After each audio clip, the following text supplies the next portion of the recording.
Kei te kāhui whetū, ko rewa ki te pai, nau mai ki tēnei whakāturanga, e ki ana ko Whakamāori. Our award-winning Te Reo Māori podcast, Whakamāori, is back. Led by host Kimo Houltham and Dr Anaha Hiini. Join Te Reo Māori experts Leon Blake, Hana Mereraiha and Kristen Ross in a journey of translating English content into Māori.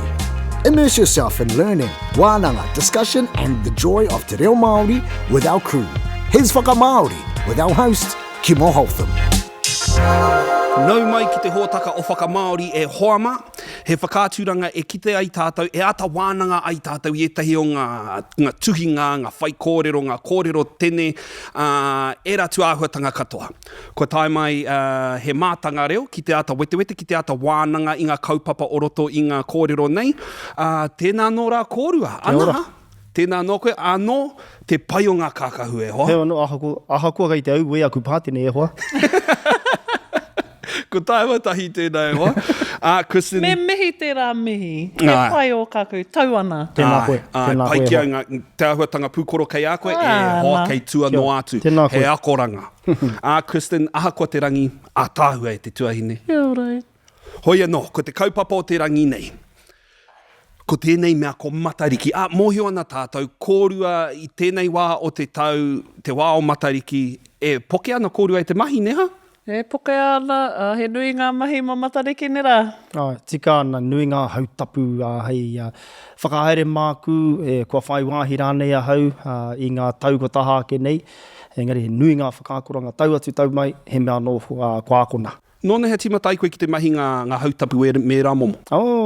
Taki wāra o te 2016, 17 rānei pēr, kua ware nei a hau. Engari, me mihi kā tika ki tō tātou hoa kia rangi.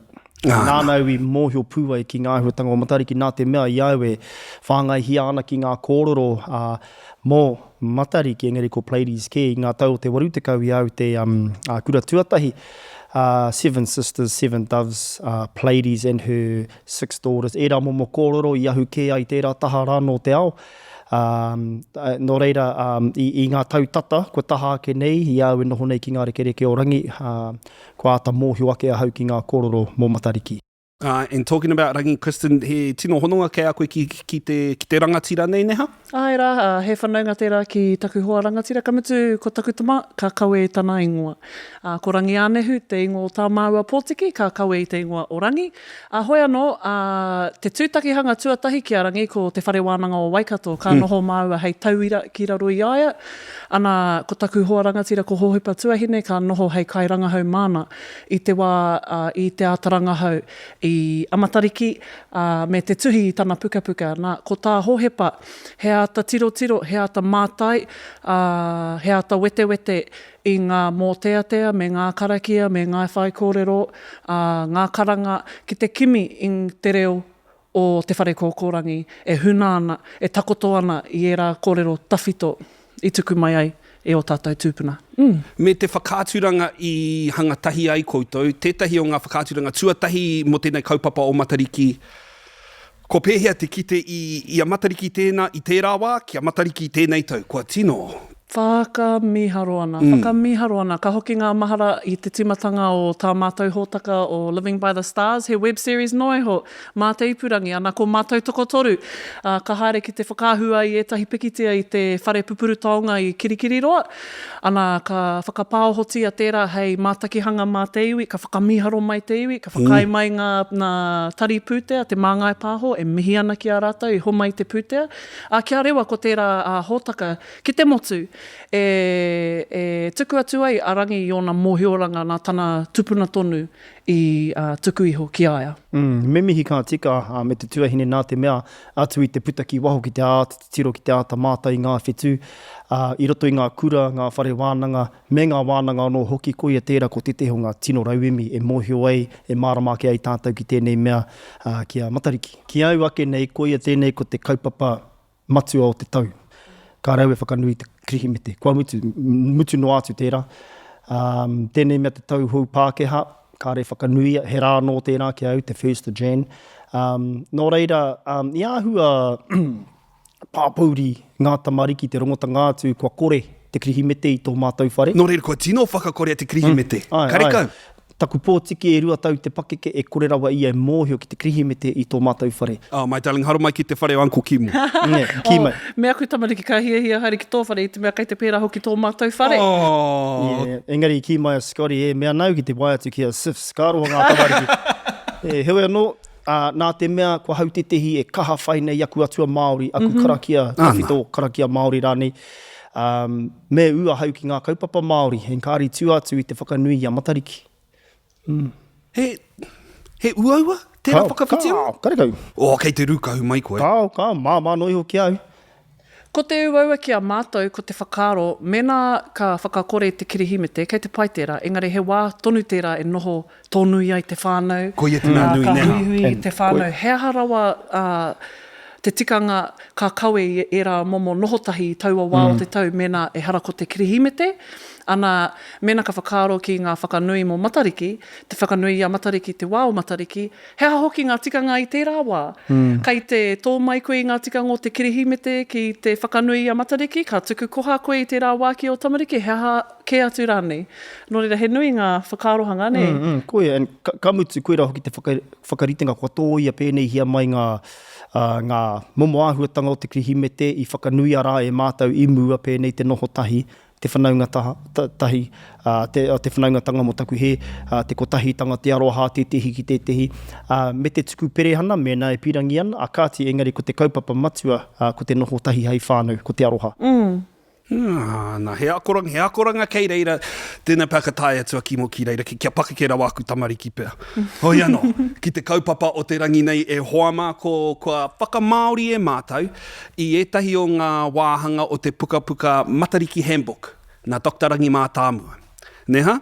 Ai. Ko te wāhanga tuatahi, nā Kimo anō i whakamaori, te wāhanga tuarua, awai, a Kristen, ia Anaha te wāhanga whakamutunga.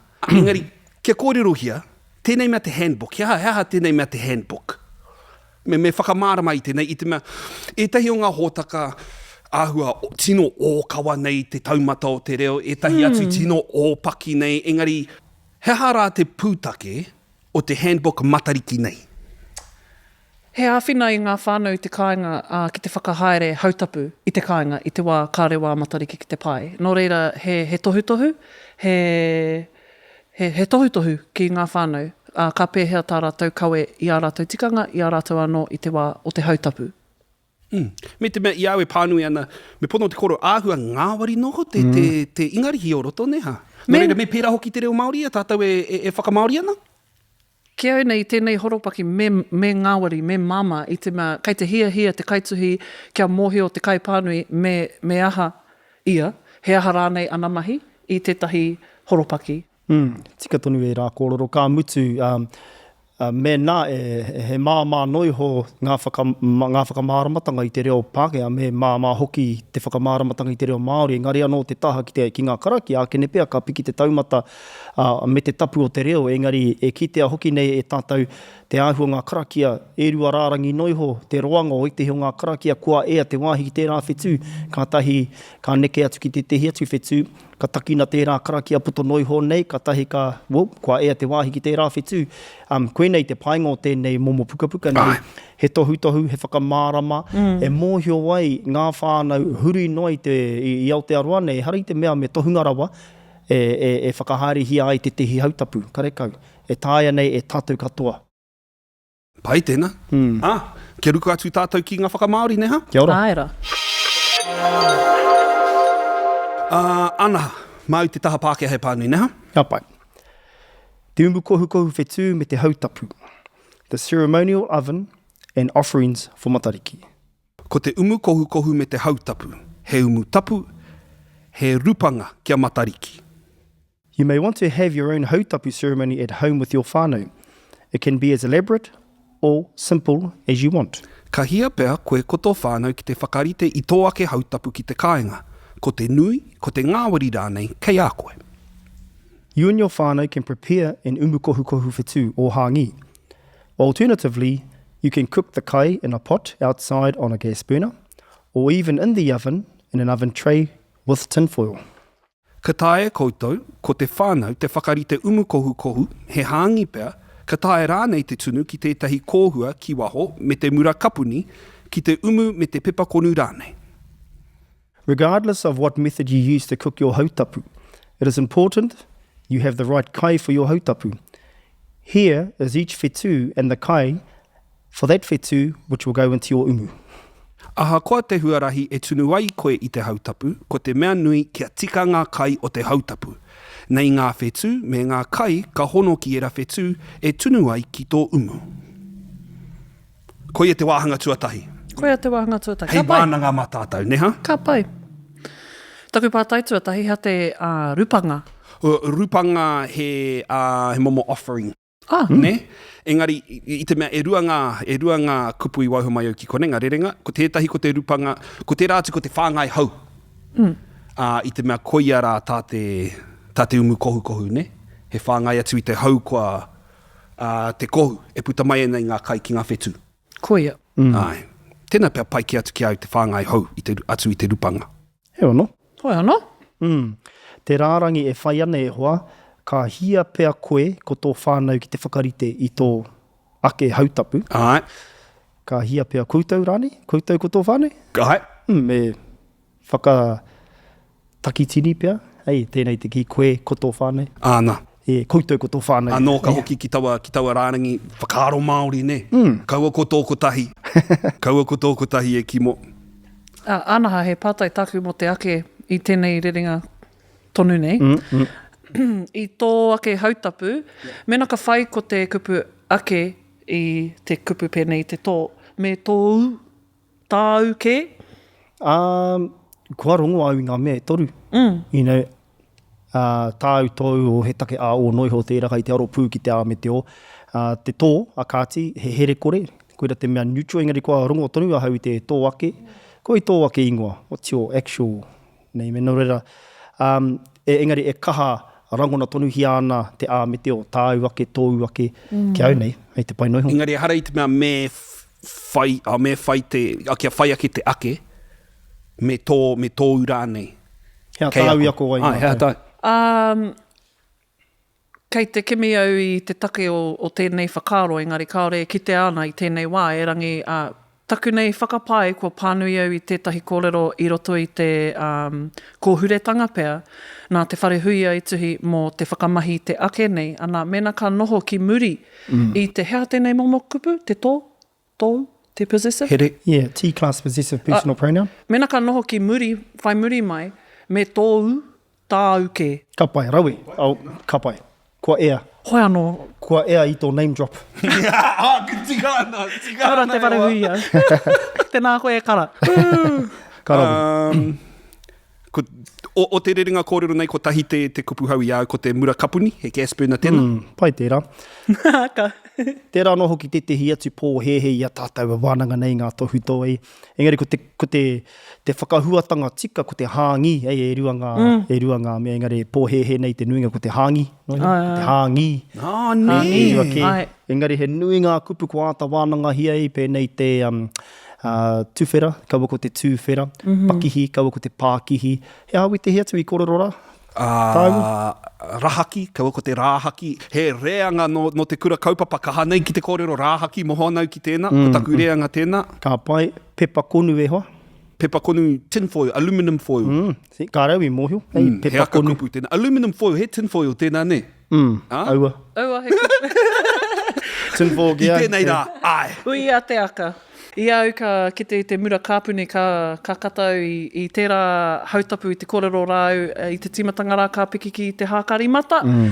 Ia mātou ko hohepa, ko te tamaite whakarite ana i te kāinga, ka tīmata tana tuku i te wahia, me te nūpepa, me te māti ki tana pīkau, nā ka mea tau, hei aha, ena, ka mea mai, hei, hika i te ahi, kia mura mai, kia tunu mai ngā kai, ka mea tau, ka pai, ana ka piki ake rā ki te tihi o Hakari Mata, ka katarangi, i te wā ka tuku atu a hoepa i ngā rawa o tana pīkau, ka mea atu eia, Kāra tātou e mahi te. Anei, ana ka whakatakotoria mai tētahi mura kāpuni.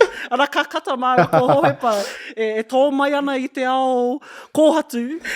Tino tangata koe hohepa. O tēnei wānei, ngari ko te mura kāpuni, ka pai, gas burner. Yeah, pai he kupuhu hou e rā kia. Ai. Ka mutu, te wāhanga whakamutunga i ki te nei a hau e hoa. Nei ngā whetū me ngā kai, ka hono ki e rā whetū, e tunu ai ki tō umu. Me whakahāngu pēr, e tunua ai. E tunua?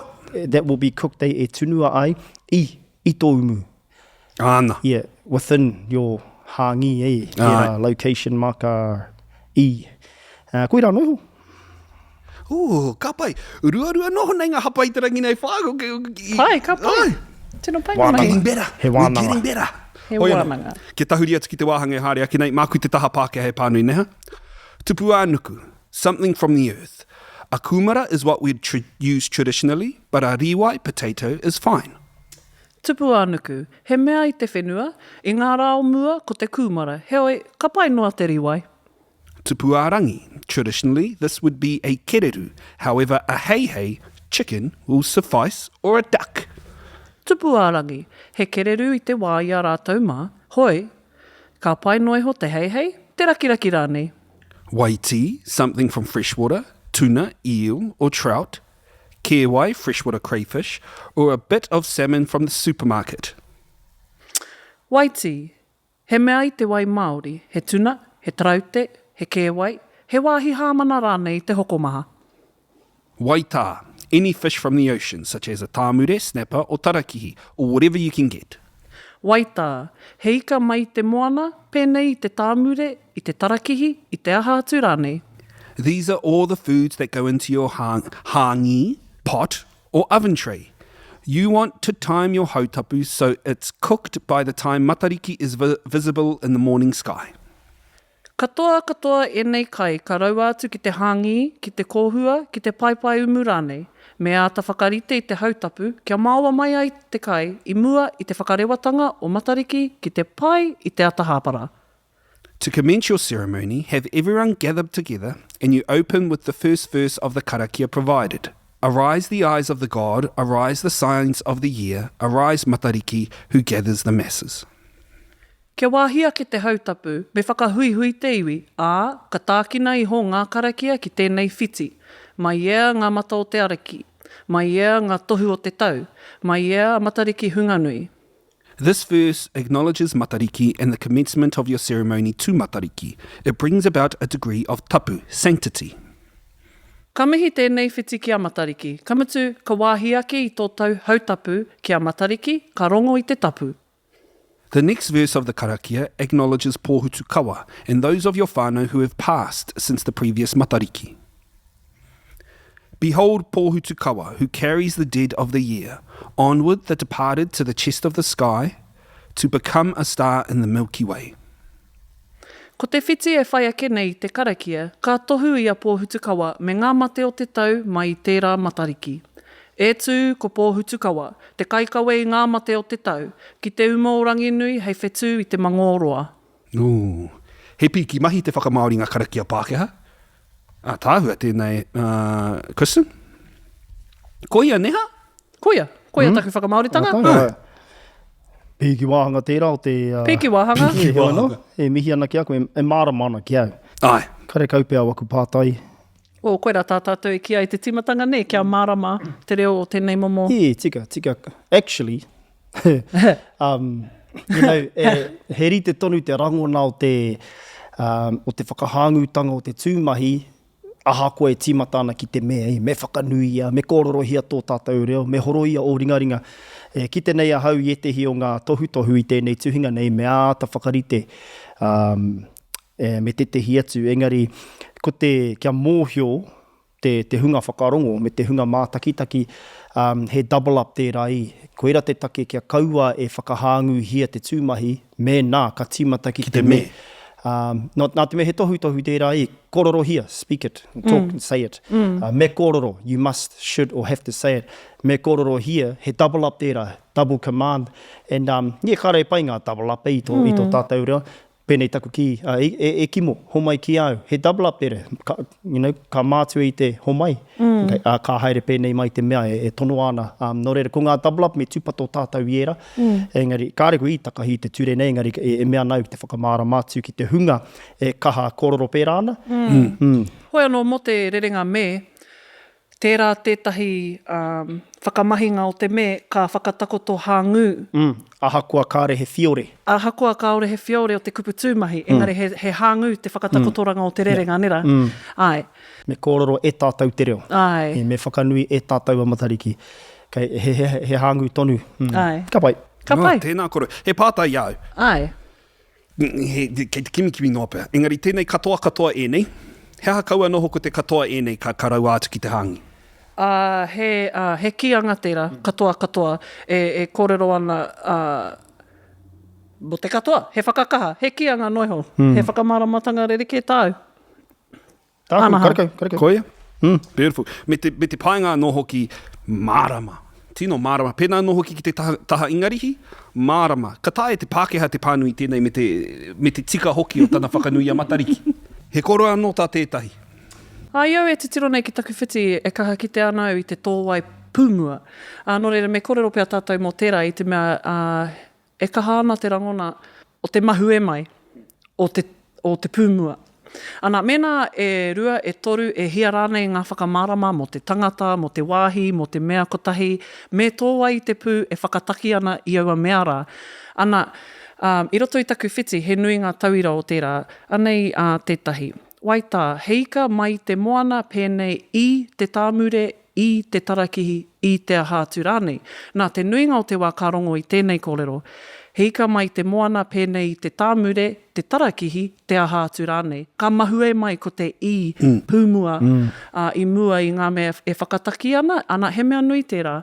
Ana, ka mahara ke au ki te hōtaka ako nā tō tātou whaia pānia.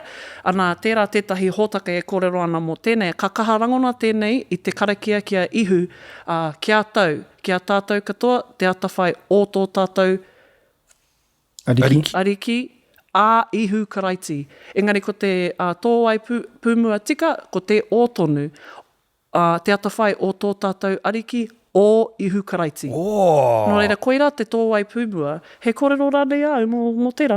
Tāku e mōhio nei mō tērā kaupapa i te reo Pākehā ko te apposition, ni? Ko te tōwai tanga o ngā kupu iti noiho nei i ki a o nāno māmo. Hoatu tēnei ki tō whaia kia mere.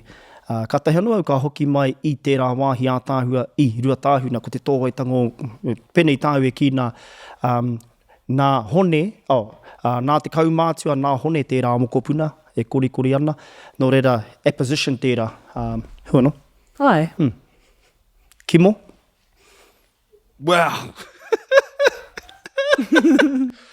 Kei te whakaia hau. Kei te whakaia hau. Me whakaikoe. Rau e hoa. Haere ki te... Oi anō, kia peka atu tātai ki te wāhanga i haere ake nei, ne? Kristen, mai te taha Pākehā e pānui, ne? Ka pai. This is an opportunity to pause and have a moment to think of your loved ones that have now become whetū, stars in the bosom of Ranginui. Ki konei whakaaro mati here ai ki o tātou mate kātahi anō ka ruiruia atu ki te poho Ranginui. E ai te wāhi ki te kōrero e mea ana kua whetū Rangihi. I te kimi o i te kupu bosom. Kari reira, hoi anō, haere tonu. Te poho e hoa, te poho Ranginui. After you've had time to remember the hungamate departed, you start the next part of the karakia, which acknowledges each of the other whetū within Matariki. Kia taura anō te wāhi ki ngā mate, ka tīmata te wāhanga tuarua o te karakia e whakanui ana i ngā whetū i te kāhui o Matariki. You might like to share the karakia between some of the whānau. Each person has an opportunity to do one verse of the karakia. This karakia is wātea, free of restrictions, to all to use, men, women, children, karakia. Ka pai pea kia tuari hia ngā wāhanga o te karakia ki tēnā o te whānau. E tai ai e aua kai karakia rā te whakatutuki ā rātou ake wāhanga o te karakia. E wāte ana tēnei karakia ki te katoa, kaore ona herenga, tāne mai, wāhine mai, tamariki mai. After the closing of the karakia with tai ki e, the umu is uncovered or the pot lid is removed, releasing the hautapu within, the steam to rise up and feed Matariki to give Matariki sustenance for the following year. Ke whakakapia te karakia ki ngā kupu tāiki e, ka huraina te umu, ka hiki nā rānei te kōpani o te kōhua e re wāke ai te mamāua ki te whāngai i a Matariki. E ora no ai te kāhui a te tau e heke nei. If you like, this is now an appropriate time to perform this well-known haka which acknowledges the hautapu. Everybody should join in together. The tapu of the ritenga has now come down in scale. The tapu has been lifted. Ki te hiahia koe, e tika ana kia hakaina te hakarongo nui e whakanui ana i te hautapu.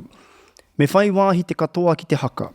I konei, kua heke iho te tapu o te kaupapa i tōna ike-ekinga ki te tehi anō taumata. Wow, Kristen, kāre kore ka kite koe i te nui o ngā kirimana audiobooks. E hara mai ana ki a koe, paitau a pānui, paitau a pānui. He paitena, ngāwari. Mārama. Māramana. Kotahi taku pātai. He aha koe i whakamahi ai te kōpane, kaua ko te taupoki. He rerekētanga rānei o te kōpane me te taupoki? Kaua ki taku mōhio, engari he tikanga tāku. Kōpani, mēnā ko te kai, taupoki hāngai ana ki te kāwhen, engari nāku anō tēnei tikanga. No reira, i te tangihanga ko te taupoki, i te kihini, ko te kōpani. Pai. Aha koa e rite ana ngā kupu, he kupu tauri te noiho, he synonym noiho, kua whakawehea. Nāku tonu tērā. Ka rau e māramana. I au te tahi pātai, he pēr no taku ingarihi. Bosom.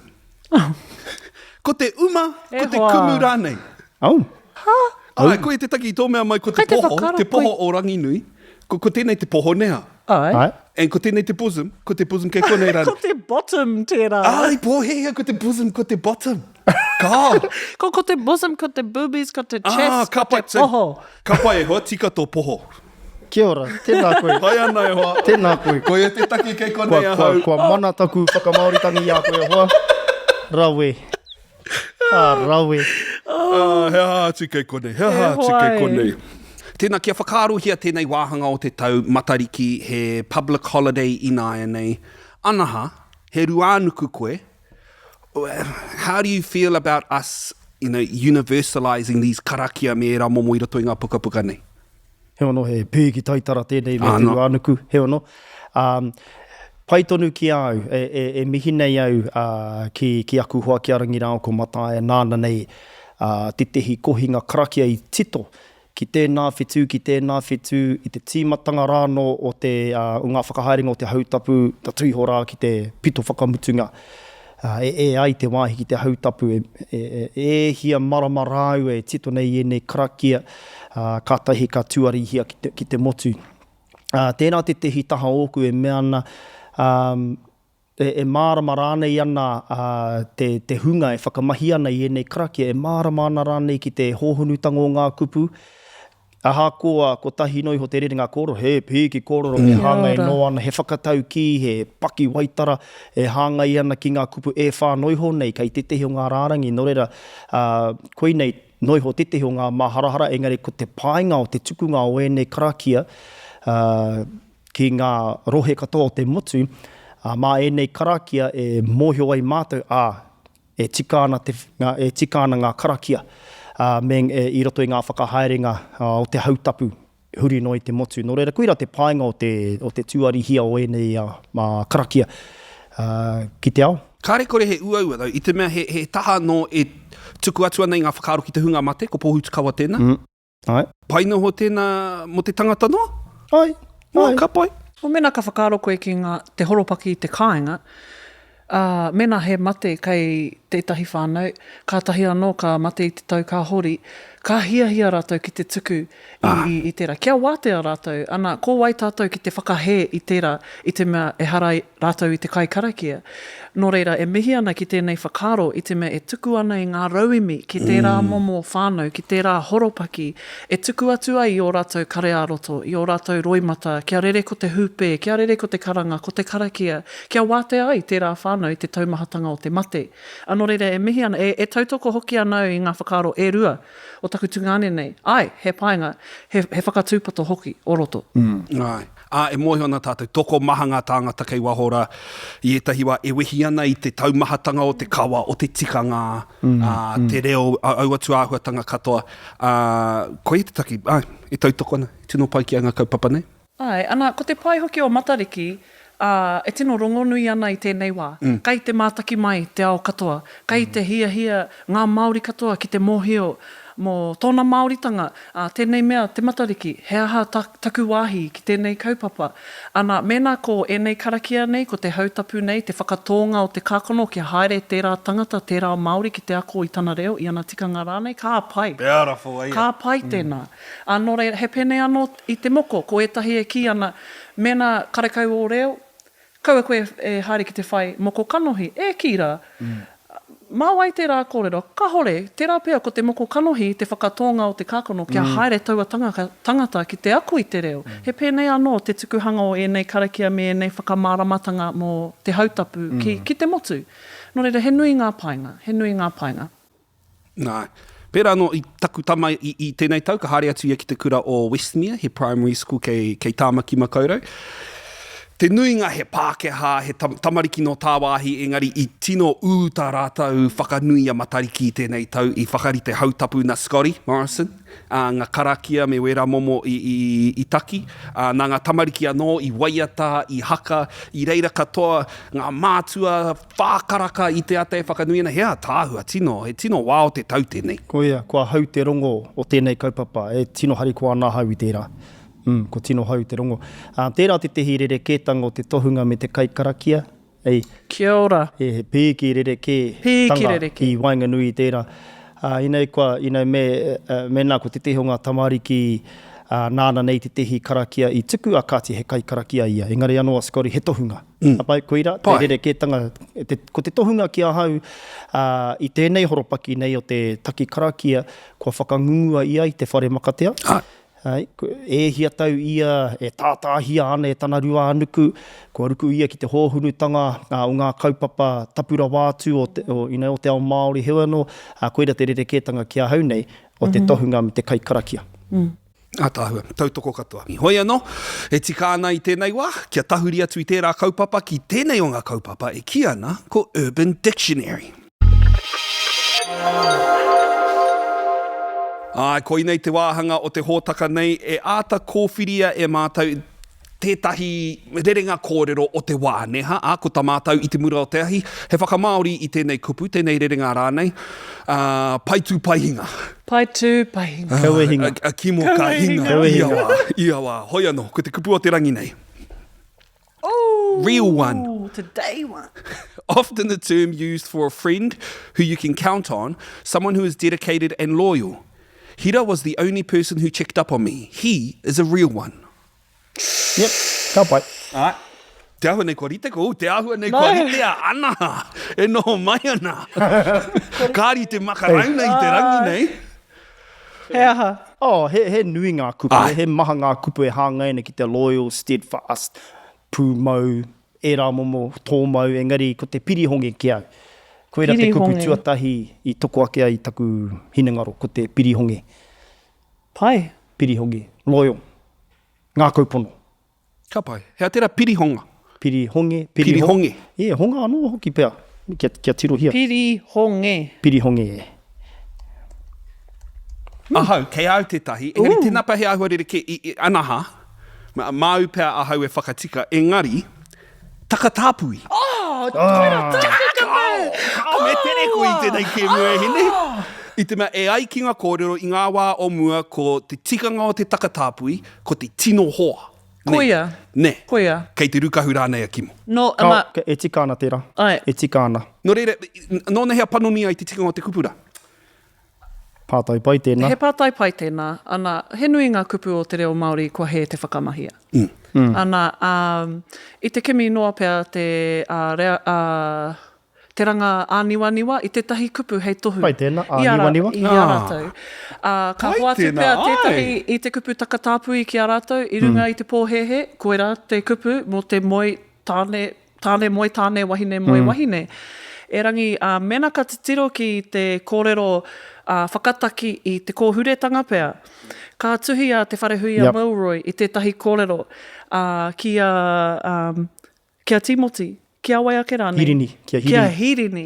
I taua puka puka, anā ka whakamahi eia i te kupu takatāpui. Mō tāna ua hoanga. E taku hoa takatāpui, tararara, haere tonu te kōrero.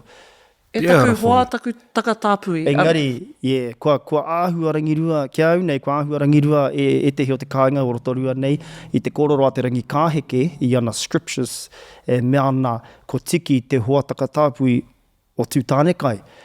Kia mōhio tātou he toa moho ao a tūtānekai. Kāre noiho i mate i te pakanga. I mate hirinaki, kaumātua i. Tērā te tihi ka ahui e kaha ana ki te ki he tāne moi tāne. Te tokorua nei, engari kārau e whakapono ana ki tērā. E ata kei tērā tewhuna oku. E whakapono ana koe i whakamahi ai i taua kupu. I kōrero mo te best mate, ne? Best mate. Ai, e tautoko anau i tērā whakaaro, kua he te whakamahi o te kupu takatāpui. Nō reira me wānanga, te ranga niwaniwa, he aha ke, hei kupu mā rātou. I te mea, ai. E hara i te whakaiti, engari. No, engari kia tika, mena ka whakamahi te reo Māori, kia tika te whakamahinga. Kia ora. Kia ora. He kupu anō, he kupu hau mō Kimo i te rangi anō hoki, ranga niwaniwa, pai ki au tēnā. Hoi anō, nāku te takatāpui hea toku e nei. Pono o koe ra te kupu tuatahi ka toko aki te hirikapo ko takatāpui. Pai. Nō re ka mautonu e ki tērā. Kia ora. Tō tere ake. Kua ea. Kua ea, pai ngā mahi o te rangi Great nā. minds. O te tūtuatahi ki tēnei, ki te whakakua ki tō kupu. Koia e hoa mā. Me tere puta i a koe. Hoi anō, tēnā nō rā kōrua i ngā tini mā tauranga, a matariki mai, a kōrero tawhito mai, no tātou katoa te whiwhi e hoa mā. Hoi anō, kia koutou i te kāinga, kōti katoa ngā mahi o tēnei rā, e tikāna kia tuku mihi atu ki RNZ National, Te Māngai Pāhō anō hoki, nā rātou ngā huruhuru i hoka i tēnei manu. Heoi, kia koutou i te kāinga, mehe mea he whakamaori te kai, hoki mai. Mo tēnei wā te whānau, ka kite anō.